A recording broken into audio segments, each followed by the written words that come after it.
Hello, good morning, and welcome to your Daily Game Face. I am Dr. Kim Lannon, coming back after a lovely hiatus of a week because Lou went on a wonderful, well-deserved vacation that he hasn't had in all the years I've known him.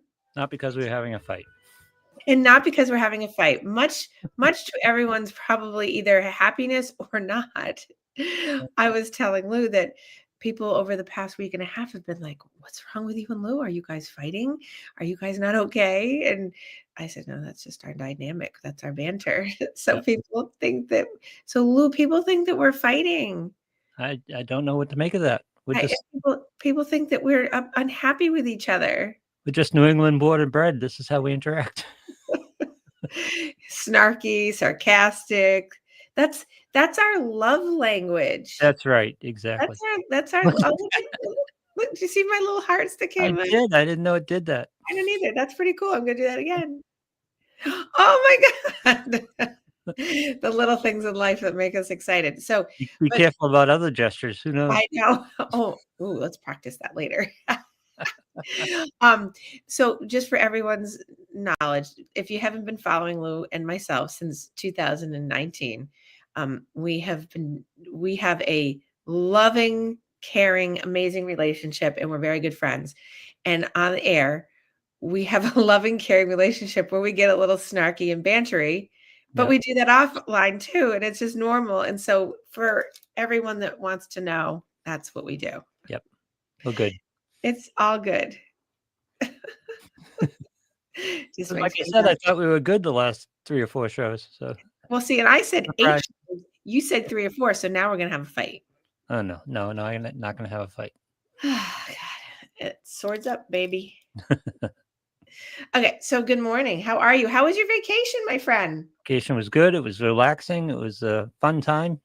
Excellent. Warm weather, palm trees, and just hanging out. But food sucked. Some of it sucked. We found a way around. We found the places to go and a way to get around it and what to eat. So, but there are a couple of restaurant stops. It was all inclusive, so that explains it all. That's right. Well, yeah.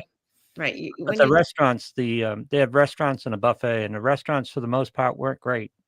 But the buffet was fine. You could find something at the buffet. We won't out what the place is, but if anyone knows me, I would recommend it. Actually, it was great. The resort was beautiful. The resort is beautiful, but the whole chain needs to be revamped. I actually stayed in the same place in New York City 2 weeks ago. Really? I did, the same chain. And I have a very funny story about it. But when I checked in, this is before we get into everything. When I checked into the hotel, I was with friends, and it was a girls' weekend, and we were there for a show and et cetera, and Christmassy stuff. And and the woman at the front desk, it was under my name. She wanted to know why there were 3 of us. Why did we need 2 beds? And she wanted to know why the third person had not been listed on the reservation, like the name, just the third person was there, but right. But still it was perplexing her as to why we needed 2 beds. And I won't say everything I said on air, but I got very comical, and my girlfriends were on the floor rolling because I went with this in a big way because she could not relent on why we needed more than one bed in the room. And she was very confused. And then she was mortified because then it hit her that she did a faux pas. And I'm just like, I ended up saying something very specific about we'll go upstairs and let you know how it works out. We're drawing cards. Yeah. So it was very entertaining, just to say the least. And for the most part, the staff down there was very good. For the most part, in fact, the staff at the hotel was very good. The only problems I had were people who weren't necessarily associated with the hotel. So, but it was. They usually don't let people on the resort if they're not associated with the hotel. But no, it had to do with there was a money exchange person, and I don't think she was really associated with the hotel. She wasn't great, but Well, But there the you go. hotel was very helpful. You're right, the rooms need to be redesigned now. The rooms are awful designs. Across the board, all over the world in that particular chain, no matter where I've stayed, they all need to be revamped. They did one in Cabo San Lucas a few years back, and they revamped it, and it's much better. But they're all old. They're all dark. So anyway, nobody knows what we're talking about, so it doesn't matter. Yep. It was So good. It was a good time. It was good to yes, take a week where I had nothing to do. there you go, and I'm glad you did that. Good. Well, while you're away, I got sick. I have a Oh, lovely cold, so oh, I'm out of there today. And let's see what else happened. Oh, I won't I'm not going to tell that story yet. I'm going to no? hold the one I shared with you right before we went on Yeah, I air. know, right? Just Oh, hold. by the way, Well, I said, "Oh, by the way," and then you were like, "What?" So, yeah, I'll wait on that one. So anyway, so this is the third part in the final in the series of well, it's actually the fifth part because we started with trauma bonding, two two true. p- two parts, and then this is the third part to the narcissism. And everyone's been waiting for me to just give the what are ways to manage yourself when you're in a narcissistic relationship. So I have a plethora of things. Nice. And what has come out of this first set of series of this is people keep saying, but what if a narcissist can change? And what if, so I go back to the same thing, just as like a recap for people on the whole thing. So I want to just go. So, first of all, the narcissist is not listening to you and they are not self-aware. So, as the recap, let me just go through this like 4 or 5 point list. The narcissist isn't listening. They listen to speak, not to hear. Right. So they're not listening and they're not self-aware. And people are like, how can someone not be aware? Like if you're an aware person and then you're mostly surrounded by people that are aware, and then all of a sudden you have this person that's narcissistic, even on a continuum a little bit, and they have a little bit more than the next person, they typically are not consciously aware of it because it's so insidious to them. So it's mind-blowing. It's kind of like talking about addiction. If you are not an addict or you're not someone with an ism, for instance, it's very hard for you to wrap your head around how come they can't stop? How come they can't put it down? How come because you can't wrap your head around the fact that it's a dopamine rush beyond dopamine rush. It's so intense in the brain that it bypasses all reason, logic, and rationale. So here it is. They're not listening to listen, and they're not self-aware. Well, they're And not self-aware, but you get to the point, there's a switch flip point where if you try to make something clear to them and really put them on the spot, they get angry. well, Y- yes, Yeah. right. There's And no in between. It's either they're not getting it or they get it to an extent and they're kind of cornered and they feel cornered and react. and it's always, my nevers and always, it's always reactive. It's not responsive. It's defensive, right? So because they cannot stand, this is they being narcissist and heavily narcissistic people. Now we're not talking across the extreme. We're talking about, not the run of the mill. We're talking like, okay, beyond the standard deviation, like 2 and 3 out, right? They cannot stand being told that they have behaved badly or that they've done something to hurt you because they have the ego strength of a flea. So they cannot manage that. And so when they do that, they have to find a way, I call it tit for tat, like, well, you hurt me. Well, you did this to me. Like, so there's always a reciprocating like back and forth because they cannot stand having that told to them. They are in response, not response, reaction. They are 99.9999%, which is 100%, they're going to gaslight you.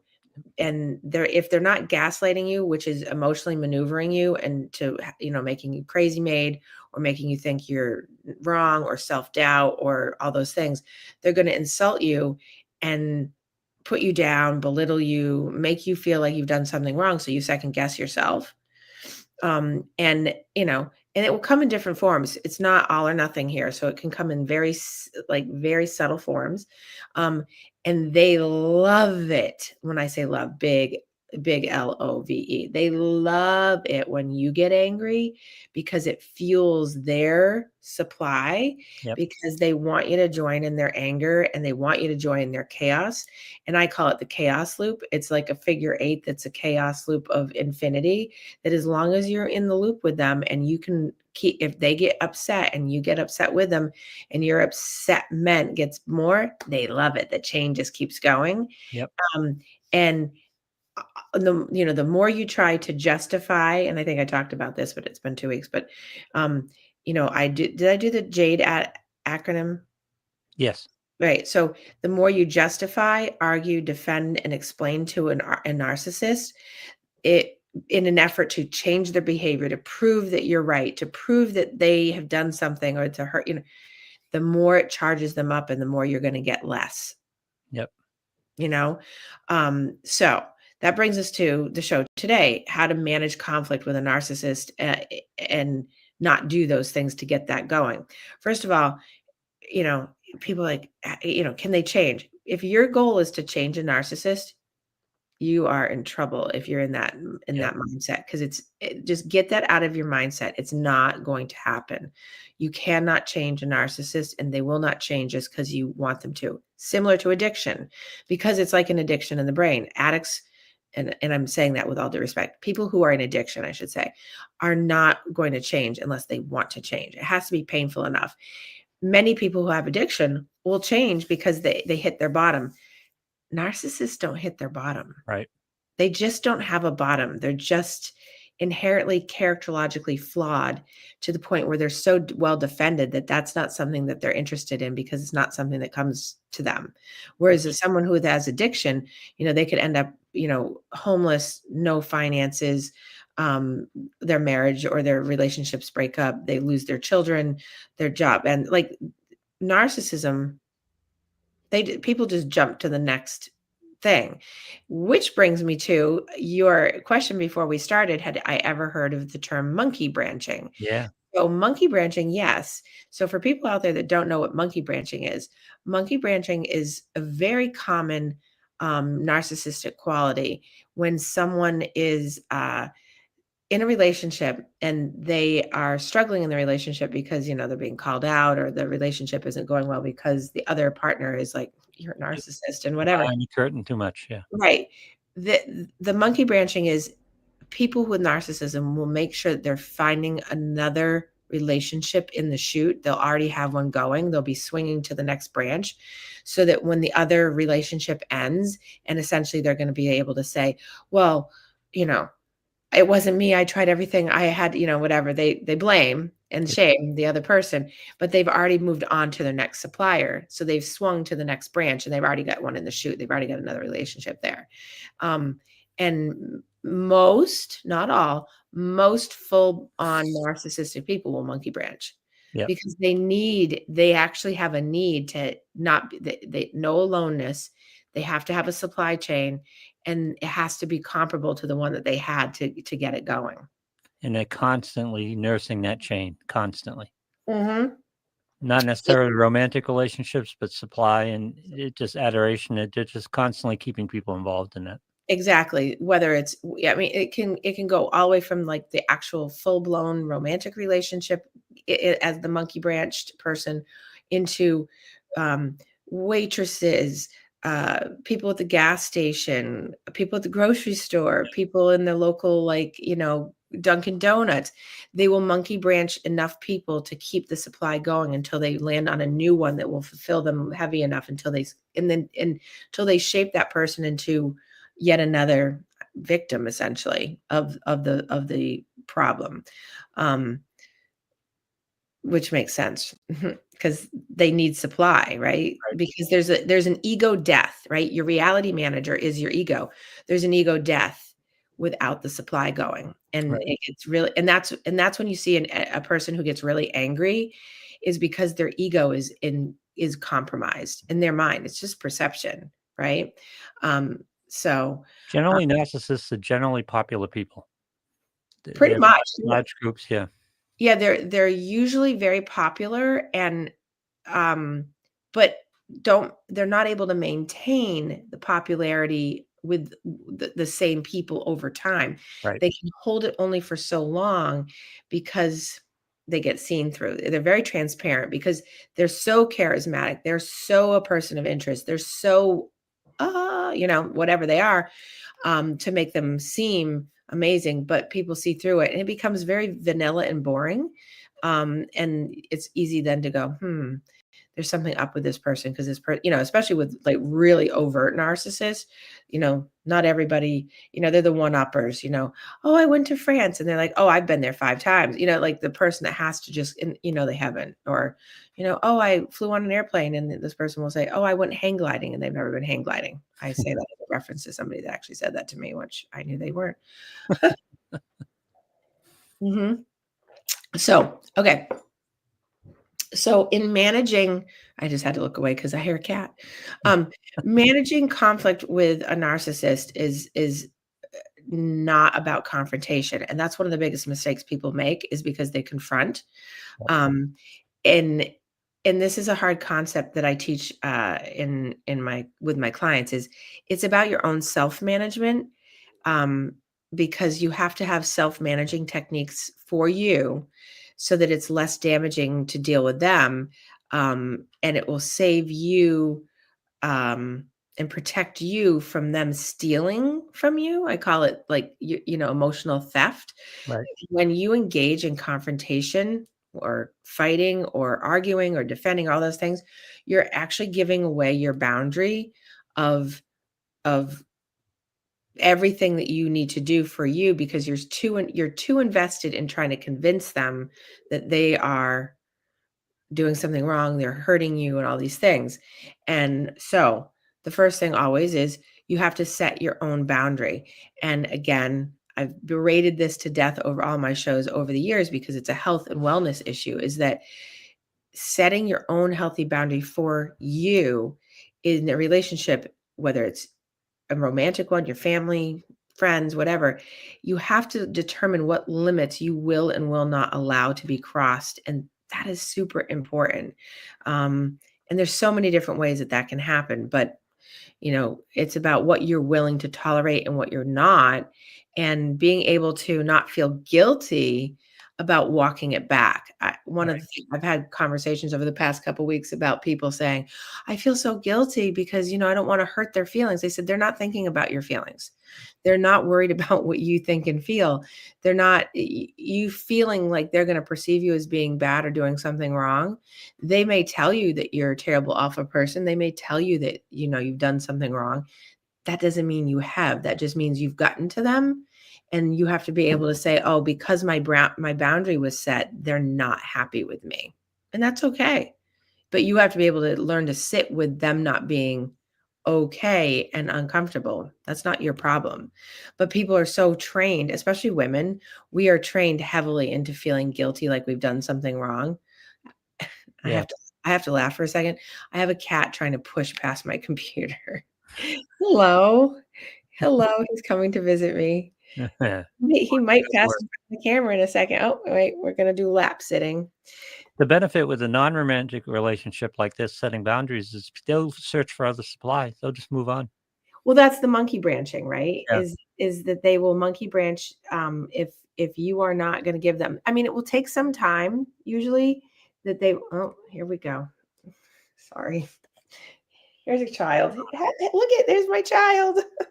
One of the is a sister and brother. That's the brother. It's Ash. So the monkey branching will start, even if it's subtle, it will start, because at least they'll get something somewhere, right? But in non-romantic relationships and familial relationships, for example, that's good because they'll just transfer their attention to something else. They do, but when it's when it's not a romantic relationship or a marriage or like something like that, it's much easier because they move along, Yeah. right? Sort of. I And they mean, flying monkey you. they what? They flying monkey you. They flying monkey. They I send the flying monkeys. Yes, they flying monkey you instead. Mm. So, and those relationships tend to end quicker, and it's easier to kind of get rid of them, especially like coworkers and except for people that are people pleasers. So if you're a people pleaser, which Yeah. many people who get pulled in, occasionally there's not people pleasers who get pulled in because I would say, because I was stupid. You're not stupid, but because your guard was down, right? It's not, but that's what people say. I'm so stupid. I'm like, you're not stupid. Your guard was down. Yeah. Because you can be a very, very smart person and just be like, I would never have gotten taken, but that person was so charming and so charismatic.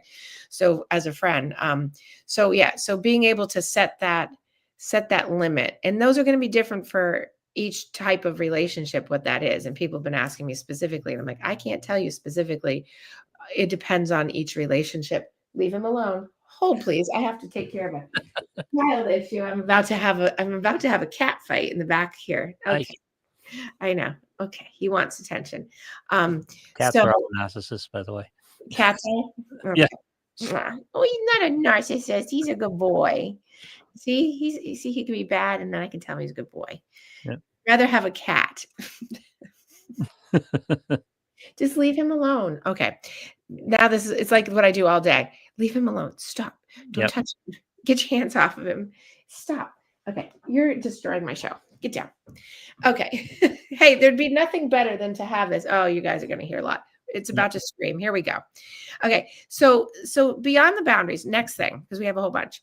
Practicing self-care. People are always like, "Oh my God, that's so stupid." No, practicing self-care is really important because you have to, it's not about like just taking time to go get your nails done or take a walk or anything like that. It's how to really take emotional, physical, and spiritual care of yourself. And that could be removing yourself from a situation. That's a boundary, and it's self-care. Going out for a walk, yes. Going out and exercise, obviously, right? But those, massaging, going to like joining a club, joining a class, doing other things that have to do with not being around the narcissist. Yeah. So if you're in work and you're in a work environment where you have a boss that's a narcissist, or you have a coworker that's a narcissist and they take they suck your soul, finding those kinds of things as a way of disconnecting, detaching, and shutting it off is such a good practice for you.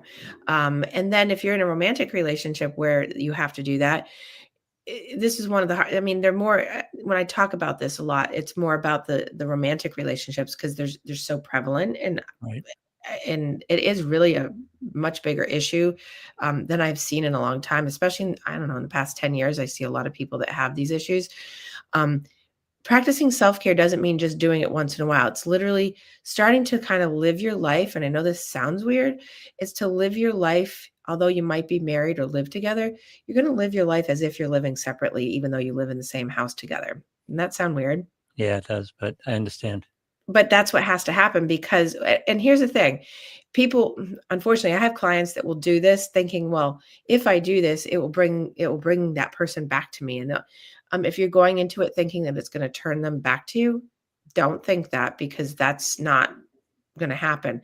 What usually happens is when you start practicing self-care and setting boundaries and doing the things I'm telling you, it usually makes the narcissist much more angry and upset. And for a while, they might miss you, or they might start feeling like they might act out when you do something, like if you go away, or if you go do something that's you typically would do with them, but you do it with someone else, or you do it on your own. They will they will create a situation where they will get upset. You have to, here's the next piece. You have to know that, one, it's not your fault, and it's not your responsibility to take care of their emotions around the fact that they can't handle that you're now taking care of yourself because they weren't able to be there to be a partner with you. Right. So practicing self-care is a bigger space. It's like finding structure in your time, is um, replacing with what you would be doing normally with them, maybe fighting, right? Maybe you spend your Friday to Sunday fighting because that, Monday through Friday you work, and then all of a sudden Friday, Saturday, Sunday you have all this time with this person, and it ends up being about a fight of wills. Don't. Figure out, what are you going to do Friday night, Saturday? Live your life in your separate ways, and until you can figure out, especially like you have kids. I have clients that have kids that do this. They don't want to get divorced, they don't want to leave, or the partner who's the narcissist doesn't want to leave or won't leave because it becomes Yeah. a thing. You've got to figure out how to live your life on your terms without it becoming a problem for you. But Um, it threatens the supply, so there's gonna be blowback. Well, that's the thing, is when you are not doing what they want, when you are not participating in their chaos, right? Specifically, it's really about not participating in their chaos.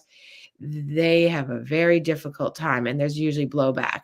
And while there's blowback, each time there'll be a little bit less blowback because they're probably monkey branching, Yep. because they're realizing that you're not going to be there. So they're trying to figure out a way to supply chain themselves because you're not just automatically being there.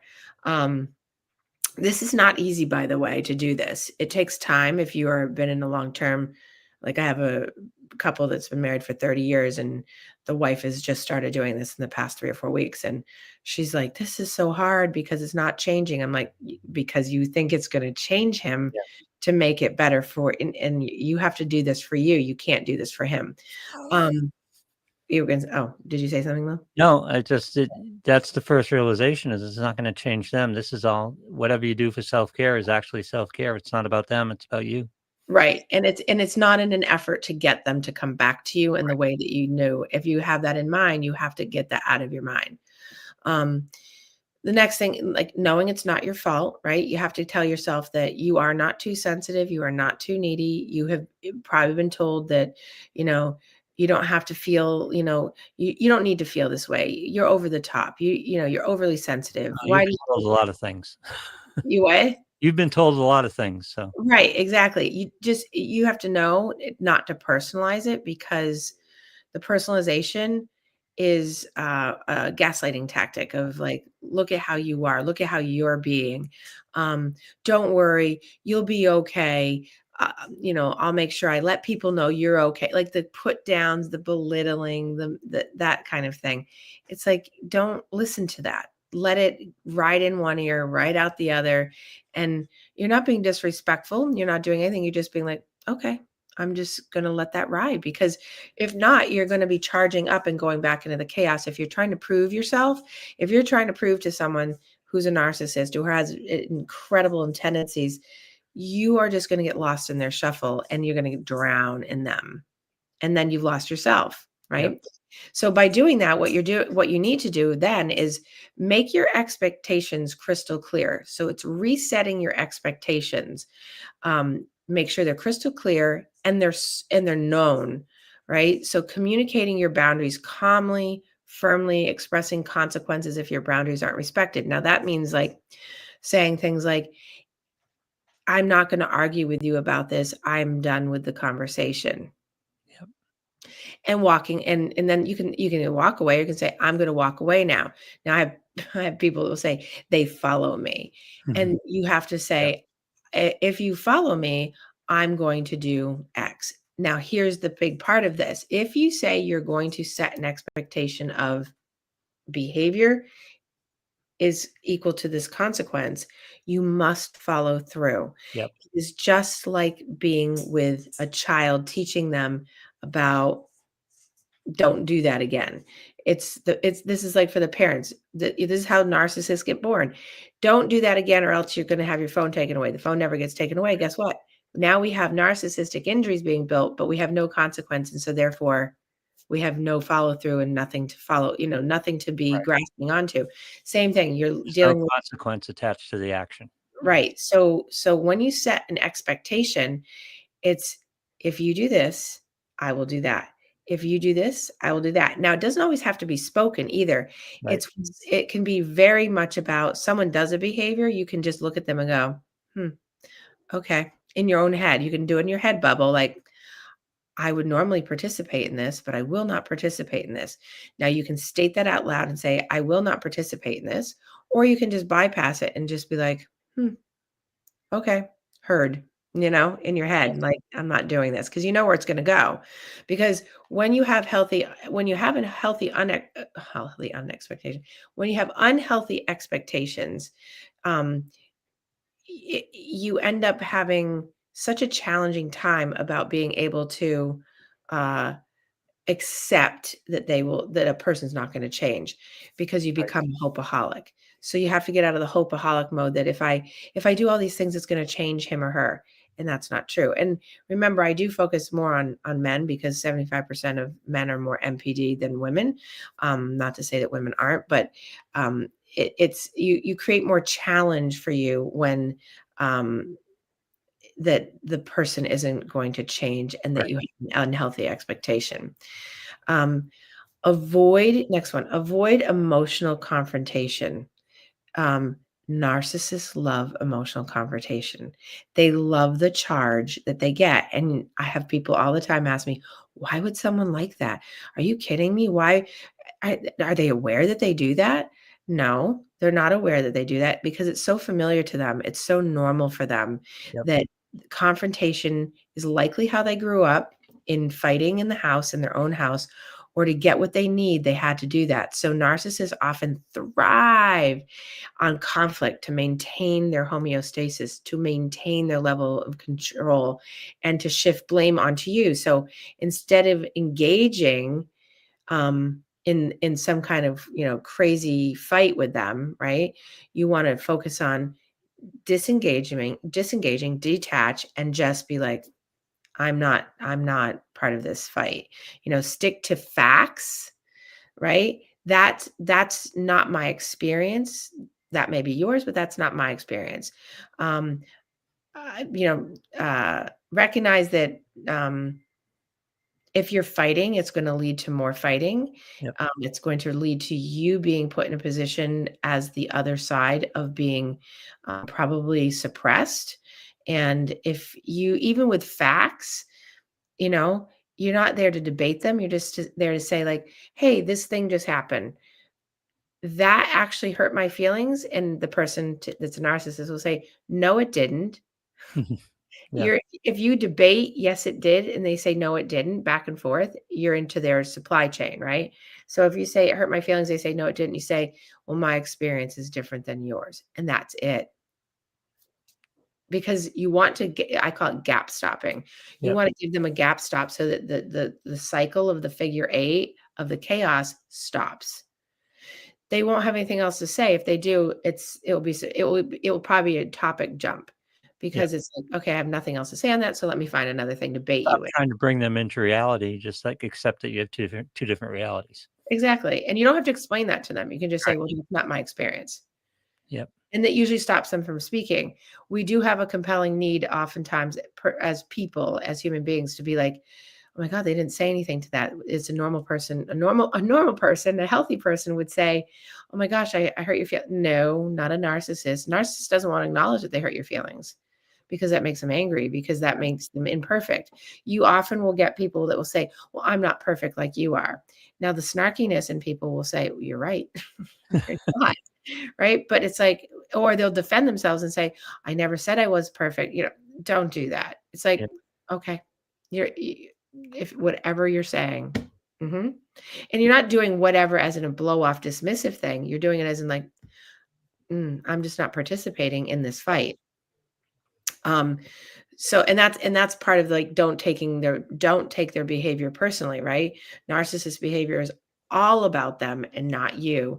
And so avoiding internalizing their comments, their criticisms, their attempts to blame you, all those things is important because it deflects it off of you, and then you're like, because it's not you, because it will make you crazy made, which that's gaslighting. It's the gaslighting that comes from, like, you tell them something, they defend against it, you now become their perpetrator and they become a victim, and then you feel bad because, oh, I did something to hurt them. Well, you wait a second ago you were the person in the hurt Right. position, Yep. and now they've made you feel like you did something wrong because you called them on their bad behavior, and now you're explaining for it. That's the tactic, turning around on you. Yep. Yes. So, and we call that darvoing, right? They deny it that they did it. They then attack you. They reverse victim, become the victim, and now you're the offender. So, don't do that. Don't Um, try to change them, but don't try to change right, their perspective. Don't try to change their opinion. Don't try to, right. because it's fruitless. It's fruitless. Exactly. So here's some things for besides that. So educating yourself. I there's so many podcasts, books, um, TikTokers that are actually really good because they're doctors and people in science and like life coaches out there. Not all, but there's some really good ones. Yep. Educate yourself on truly what narcissism is. There's such misnomers out there about what narcissism is, and it's overused in a wrong way.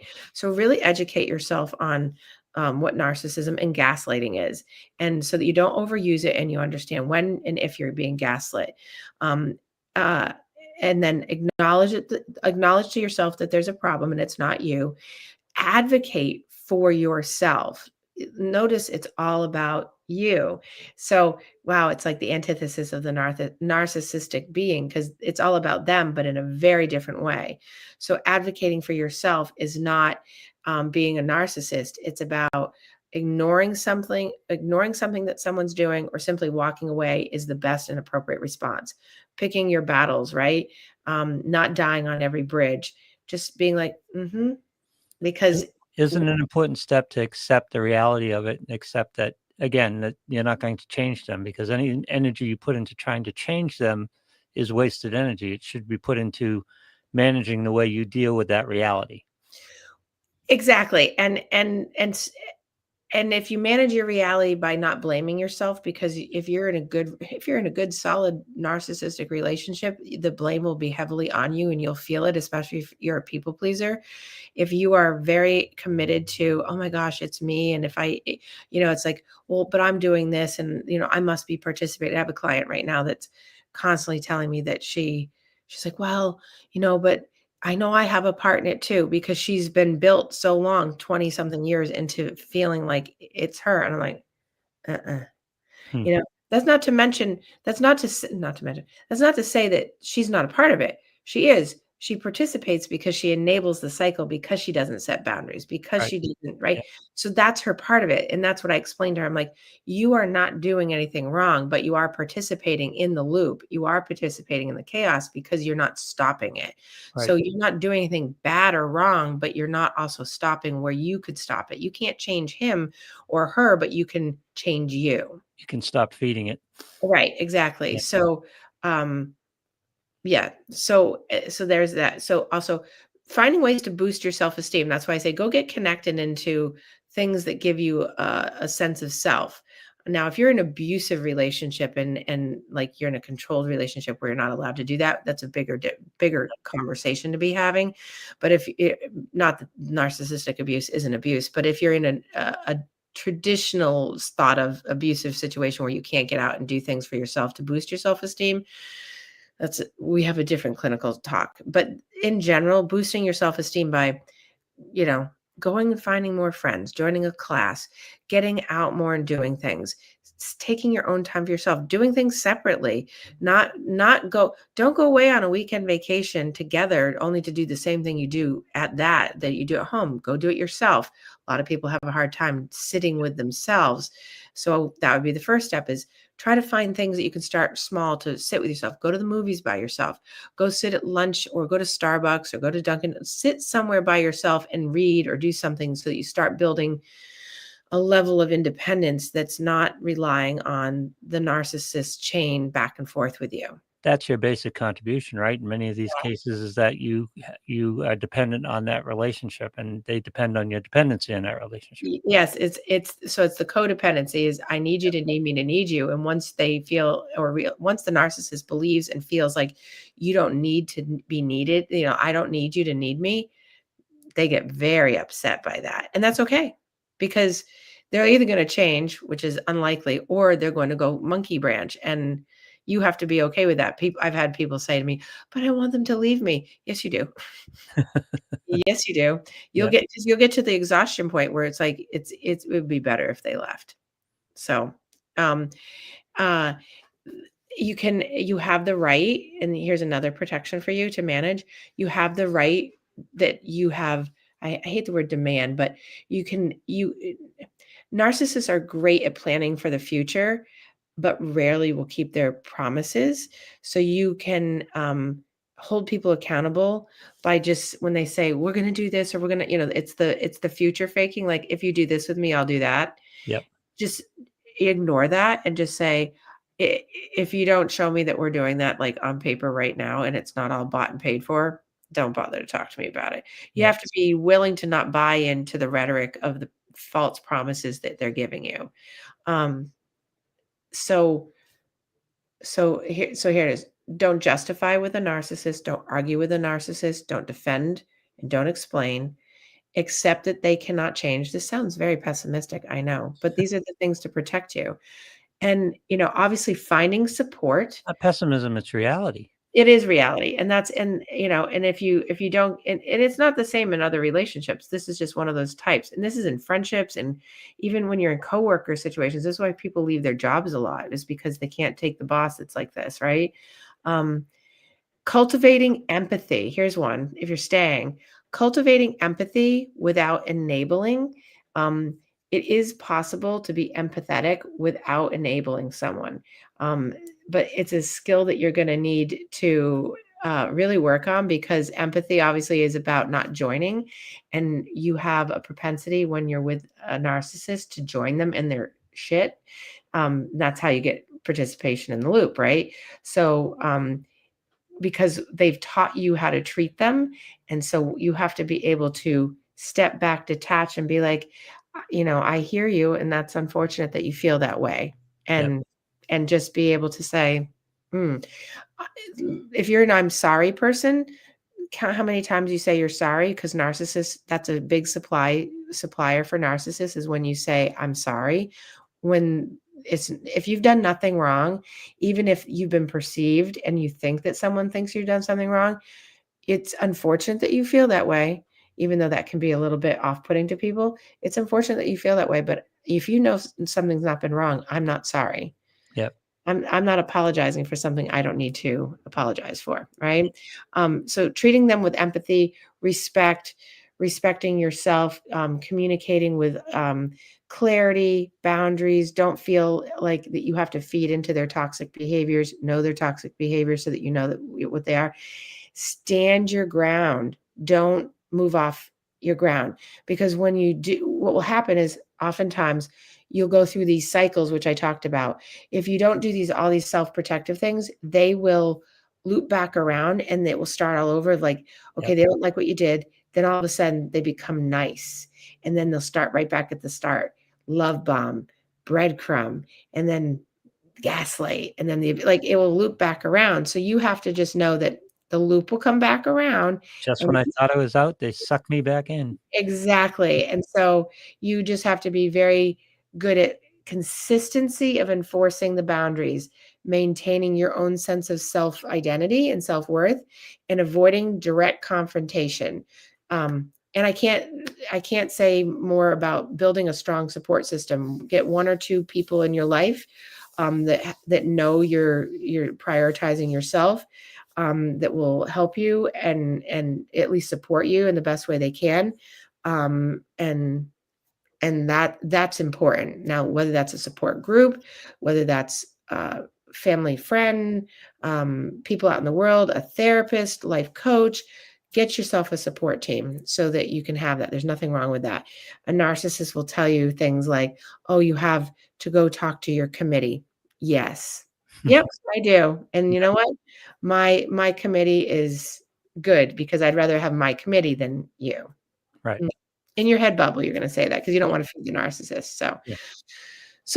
that's my third part of how to manage. Also, the last part is you can leave the relationship. You can quit the job, you can quit the friendship, and you can quit the marriage or the relationship. Yep. And you can walk it away. And most of the time, and many times, you do have to walk it away.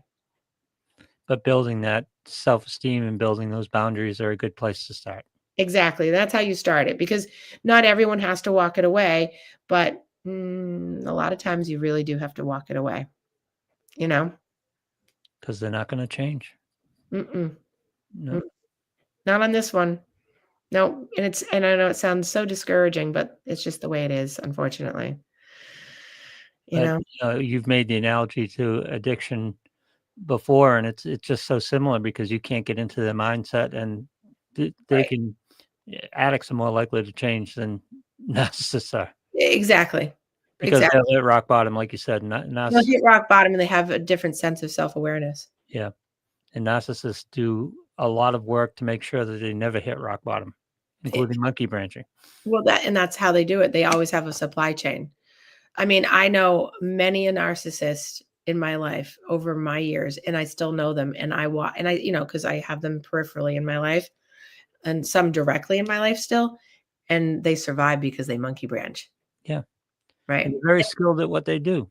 And it's interesting. So, an aside to that, I'm not one of the monkey branches in several of them, and I watch, but it's like it's interesting because they only come to me There's a gap. when there's a gap. Yeah. Right, and I know that. So that's why it's so important to educate yourself. So you have to be willing. You have to know if you're willing to jump in when there is a gap and know what you're doing, it's great. If not, then you'll get sucked back in. You just have to know where your gap is. It's been a great series. Everyone should check out all 3 parts of the series. Thank you very much. Yes, I hope everyone enjoys it. And if you missed the first 2, you can go back. And so you have like the setup of what it is, and then you have the middle part, and this is how to manage it. So, and now we will be leading in next week to the divine Thanksgiving holiday season and managing family. Family. Yeah. Hey, it was timely for narcissism. Kind of a good lead in. Yeah. Good intro to it. You have to go see Uncle Bob. Yep. Whoever it is that drives us crazy at the dinner table. But no, we're going to talk about just sort Or of. skip Thanksgiving and go see Wicked, one or the other. Oh, well, I'll be seeing Wicked starting next Monday. Oh, for sure. I'm starting next Monday. I get to go the pre. Oh, nice. I know. So, but yes, we will be talking actually about gratitude and the dopamine and serotonergic effects. That was a big word, of dopamine and the dopamine rush you get from gratitude and doing grateful, loving, wonderful So things. important. It's an eye roll type of thing for most people, but it's the most important piece. It's a brain protector. It's a neuroprotector of being gratitudinous. There's a wicked word, gratitudinous. and Gratitudify.